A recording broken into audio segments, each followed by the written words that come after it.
Mesmo que a Constituição tenha tirado férias durante a pandemia, isso não pode se tornar um ano sabático. A função de uma Corte Constitucional, mesmo em um ambiente de crise sanitária, política ou até econômica, é manter íntegra a Constituição, harmonizando os elementos contraditórios que, porventura, ameacem romper o equilíbrio dinâmico que o sistema normativo deve manter com o ambiente sociocultural em que deve ser aplicado. Para isso, em certos contextos, é possível a flexibilização de alguns direitos, de modo a preservar a saúde pública ou a economia pública, por exemplo. O que não me parece lícito é suprimir direitos constitucionalmente assegurados. Assim, na minha visão, seria constitucional, diante do direito assegurado, no artigo 5º, inciso 6 da Constituição Federal, e do princípio da razoabilidade, a limitação extrema da entrada de um fiel por vez em um templo, a depender das circunstâncias fáticas da crise. Mas não é constitucionalmente tolerável o fechamento e a completa supressão de garantia constitucional de liberdade de culto. A doença, Covid-19, existe e é cruelmente mortal. Ela se propaga pelo contato interpessoal e, ao que tudo indica, a redução desses contatos diminui a possibilidade do contágio. Essas são premissas fáticas bem estabelecidas e até incontroversas. Porém, para que a sociedade minimamente funcione, é necessário, mesmo em tempos pandêmicos, que alguns setores não paralisem totalmente suas atividades. E a decisão sobre o que é ou não essencial é político-jurídica, embora deva, o quanto possível, ser inspirada por critérios científicos. A escolha do que sacrificar e do que preservar, funcionando, depende de inúmeros fatores. E quanto às liberdades constitucionais expressamente estabelecidas, é preciso que se respeite o seu núcleo essencial. Aqui temos os extremos positivos e negativos. Serviços de saúde e de alimentação não podem ser fechados, evidentemente, por força das próprias necessidades de sobrevivência física das pessoas. Por outro lado, as festas e os shows podem ser proibidos temporariamente, porque neles não somente há aglomeração, mas um contato interpessoal intenso, que potencializa a transmissão do vírus. Ademais, essas são atividades temporariamente prescindíveis.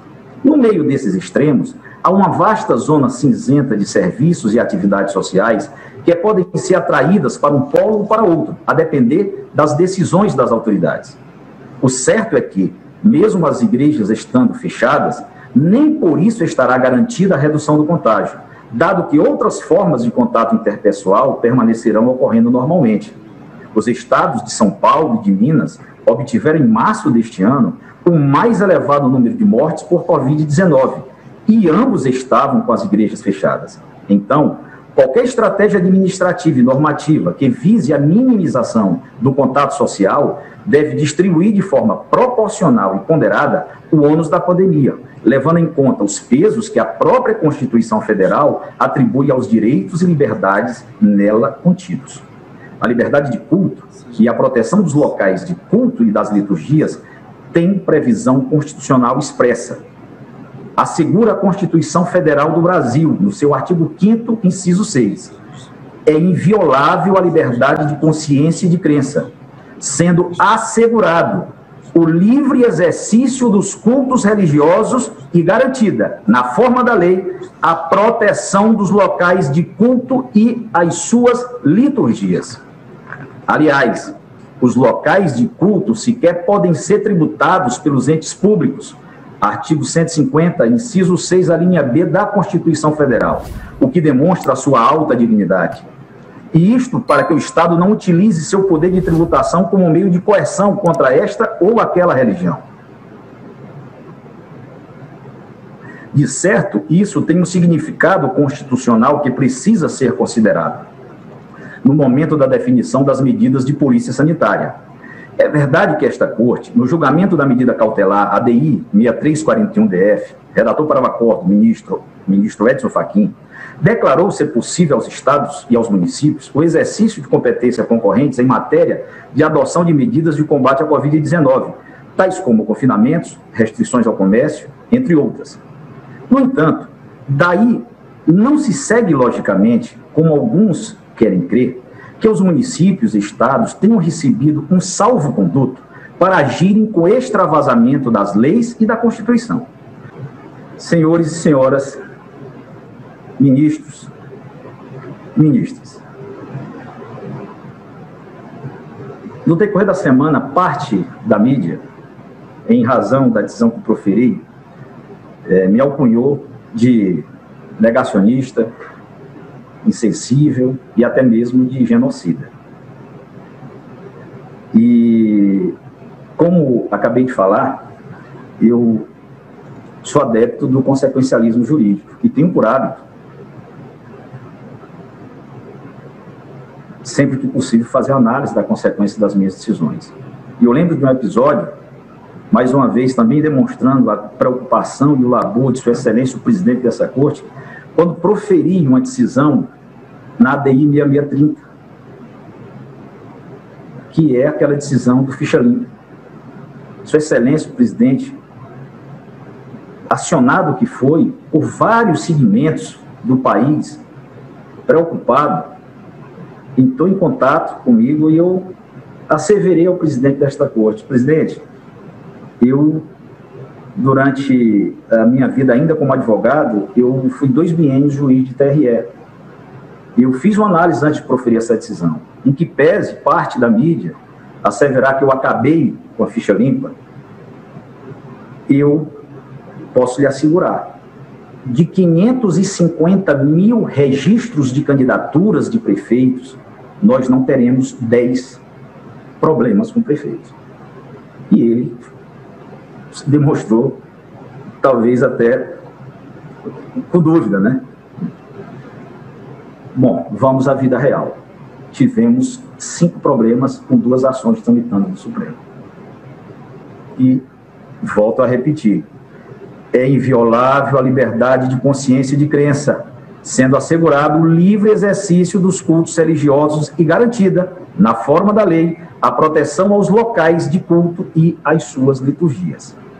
Assim, embora se observe uma tentativa de interditar qualquer debate sobre essas medidas sanitárias, como se elas fossem dogmas, tais atos do poder público em absolutamente nada diferem daqueles que diuturnamente são praticados no âmbito das várias esferas de governo. Eu, na verdade, não esteja apenas interpretando, mas sim criando uma Constituição a seu gosto.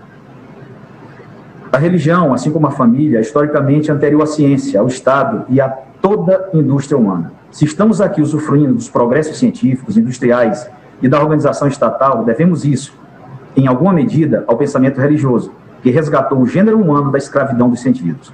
O fato de hoje o pensamento religioso parecer ingênuo e supersticioso, por não estar inteiramente submetido aos parâmetros metodológicos da ciência, não deve ser motivo para desprezá-lo, pois foi ele que, como uma força biopsicológica orgânica profunda, arrancou-nos da selva primitiva e nos deu a arte, a filosofia e o pensamento. Como explica Julien Henriet, em Ciência das Religiões Histórica, Historiografia, Problemas e Método, Voz 219, página 120, foi no final do Neolítico, quando o homem começou a olhar com insistência para o céu, no crescente fértil, que começaram a aparecer os deuses. Ali surgiu o embrião de quase tudo que conhecemos e hoje fruímos como obras da civilização. O espírito humano não se resume à ciência. A poesia, a música, o teatro, as artes, a religião são formas apreciáveis de resposta do espírito humano às perplexidades da vida e da morte, da ordem e do caos. E isso não pode ser subtraído às pessoas sem retirar-lhes a humanidade. Enquanto não houver explicação científica para tudo que há, e creio que nunca haverá, essas expressões humanas deverão permanecer como refúgios de contemplação, paz e harmonia entre os seres humanos e entre o gênero humano e as misteriosas forças naturais que o rodeiam.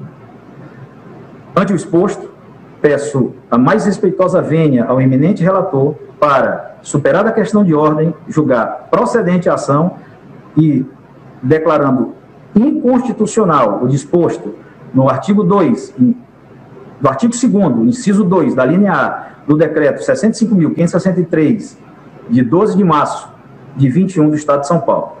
Tendo em vista o caráter unitário da tese jurídico-constitucional discutida, que deve ter solução idêntica quanto a todos os entes da Federação, proponho que, por efeito expansivo, a mesma solução seja adotada para todo o território nacional, de modo que os demais estados, Distrito Federal e municípios devam abster-se de editar ou exigir o cumprimento de decretos ou atos administrativos locais que proíbam completamente a realização de celebrações religiosas presenciais por motivos ligados à prevenção da Covid-19.